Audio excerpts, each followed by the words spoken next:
to talk to you guys all about sympathetic and parasympathetic nervous system. Yes. So that's what we're going to cover today. Yeah, because we talked about the nervous system, chiropractic care, Yep. subluxations, and so we'll talk about how that affects the nervous system. Yep. Okay. Exactly. So there's two sides to your autonomic nervous system, which is all the automatic things that we don't have to think about. So like digestion, breathing, heart rate, all that kind of stuff that our body just normally regulates without us having to pay attention to it. And so there's two sides to that. There's a sympathetic side and a parasympathetic side. Our sympathetic side, we're going to post a picture of this also because we realize that it's backwards on Facebook Live. So our sympathetic reaction is protection. So it's like fight or flight response. If you think of like a tiger chasing after you. It's a classic example. Yeah, the classic example, yep. We're either going to like fight it or we're going to run away as fast as we can. It's like survival mode, right? Yeah, exactly. You need to be like survive the tiger. Or and a lot of issues, like, I mean, that's just part of our normal physiology. Yeah. But the tigers that are chasing us today are our jobs, traffic, relationships sometimes. Finances, yeah. It's like health. All the things that like stress you out. Yeah, health right now in the pandemic. So family. Did you say family? It's relationships. So that is what our stress response kind of reacts to. And it should be short-lived, right? The Yes. tiger stress response should be short-lived. The problem is the stresses of today aren't. Yes, right. Exactly. They're going constantly. Yes. So when we get locked into that stress response, then we start having issues in our bodies. And so if you remember from last week, we talked about the 3 T's, the 3 stresses that can cause subluxation, that misalignment in the spine. So the stresses can cause us to get stuck in that sympathetic response. Yes, exactly. Right. It kind of happens as more of like a local thing in our body then. So wherever that subluxation is going to send sympathetic feedback and create a sympathetic response in our body. Right. Too. So real quick, so those so the way like our brain gets food is through proprioception, through like movement, right? So like how our spine moves, if it's moving correctly, we're getting good proprioception to the brain, like good food to the brain, right? Yes. Yep. We get that subluxation, that misalignment in the spine.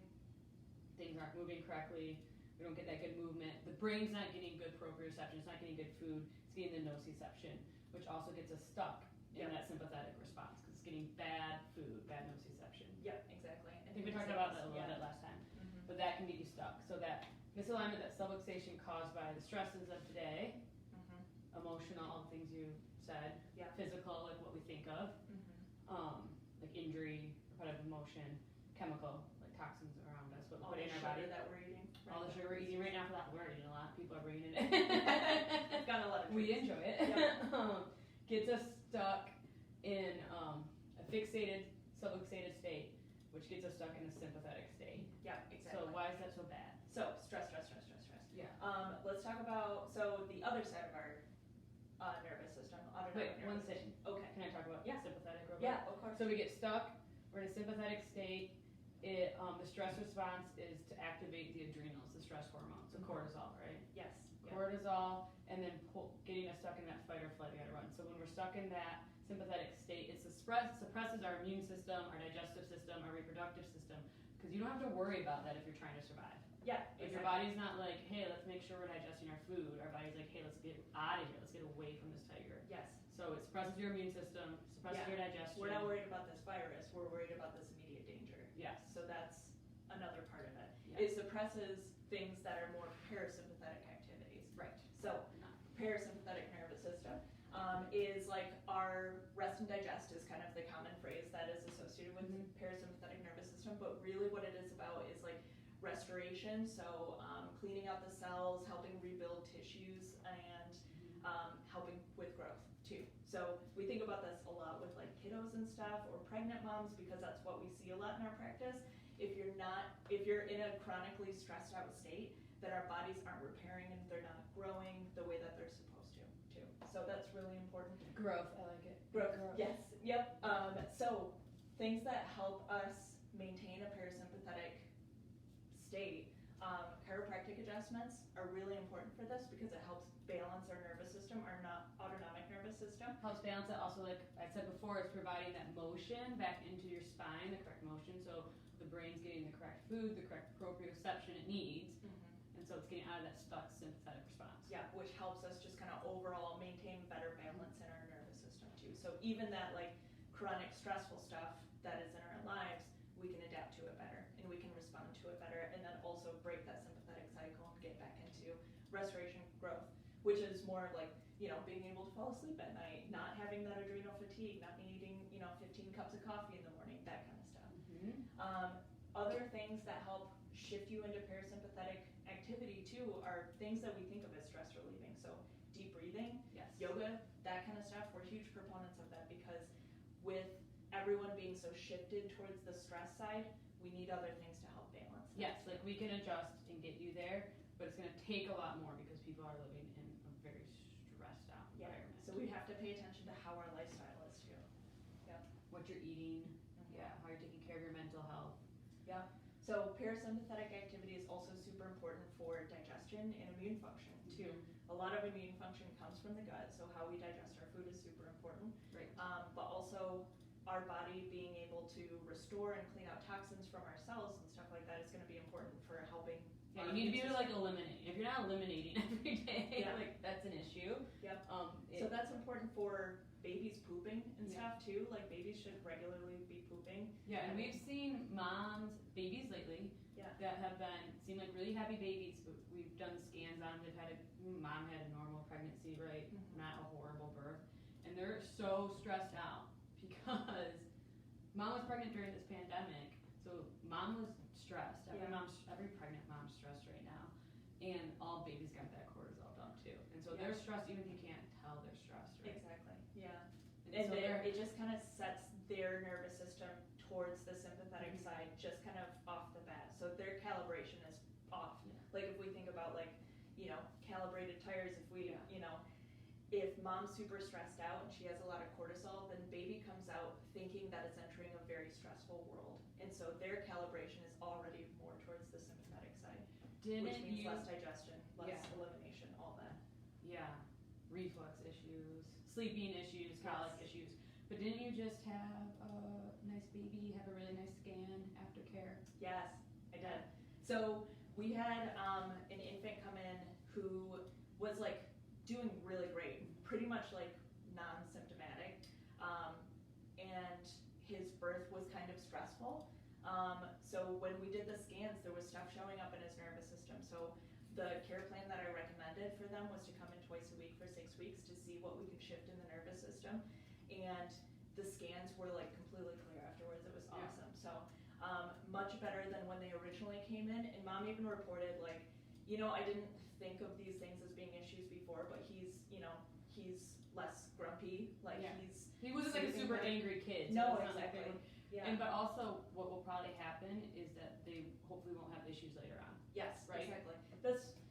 We want to maintain and support health so that these things, like our bodies are really adaptable, but over time things can start to break down, especially if we're stuck in this sympathetic and we're not restoring and recovering, then it lowers our capacity to adapt to new stressors.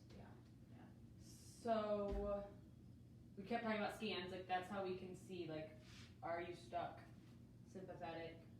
Are you so burnt out? You're stuck in parasympathetic. That's a whole nother story. But that's how we see like what's going on, what we need to do to help. So the scan that shows us this the most is the heart rate variability. That is a big test that has been used like widely in the health and medical community as a longevity outcome measure to see like how adaptable your body is, really like how well suited you're going to be to recover from other diseases, stresses, stuff like that. So it's been used pretty widely for a couple of years, but it's really like gaining traction in a lot of medical research too. And that's something that we use as an outcome measure too, because we're all about how your nervous system is adapting. So it's very relevant to what we're doing. We want our people to be super resilient. We want them to be really adaptable to whatever's going on in their lives. And so that's the whole role of the nervous system, right? Is being able to adapt to our environment. Take in all the information from the environment and respond to it appropriately. And when you're stuck in a sympathetic state, you're subluxated, you can't respond the way you're supposed to. Exactly. So, Kevin, what's our time? You have about four minutes. Oh, great. Did you want to talk about Vegas at all? Yeah. Vegas nerve. Okay, so the title of our video is what happens in Vegas, so we should probably talk about vagus nerve. So vagus is a super cool nerve. It is the 10th cranial nerve, and so it actually gets its stem like in the brain, which is pretty cool, and it exits the skull, and then it all goes like down your body. It doesn't actually live inside of your spine, but it exits right in front of C1 here, which is our atlas, the first bone in our spine. Yeah. And it goes down and it interfaces our heart, our diaphragm, our digestive system, all that stuff. So vagus nerve is super cool, but it also houses a majority of our parasympathetic nervous system too. So that is a big one. So when we're adjusting, especially upper cervical, we're doing a lot of stimulation of vagus nerve too. So that helps stimulate your parasympathetic nervous system. So yeah, there's also something that's pretty fascinating with vagus too. We've been reading that there's ties all the way down to the pelvic floor. So it's important during labor and stuff too, in women with their autonomic balance for during their labor. Yeah. Which is cool. Vegas. It's the main one. Vegas. What happens in Vegas actually happens all over the body. Doesn't stay in Vegas. Not at all. Nope. Okay, parasympathetic. We did all the things. Did we want to talk about anything else? Should we break down scans a little more next week? Yeah. We'll do that. Cool. Stay tuned. Stay tuned. We'll talk about scans. We'll talk about scans next week. Hope, and that'll be right before Christmas. Oh, we're gonna do our drawing next week. Oh yeah, that's for if you guys donated to the toy drive. Thank you so much. We got so many toys. I should have done a final count, but there were over 100 toys that were donated, which so thank you. Is just awesome. We had so many to clear out, and I had to fill up like 5 huge boxes to take over there and recruit my boyfriend. So next Wednesday during our live video, we'll make the announcement of who won those gift cards, and we'll probably just draw names, and then you get to choose what gift card you get. No, I think we should just be like, this is the one you get. Never mind. We'll hand them out. Not fair then. Yeah, that's true. Yep. We choose. Yep. And then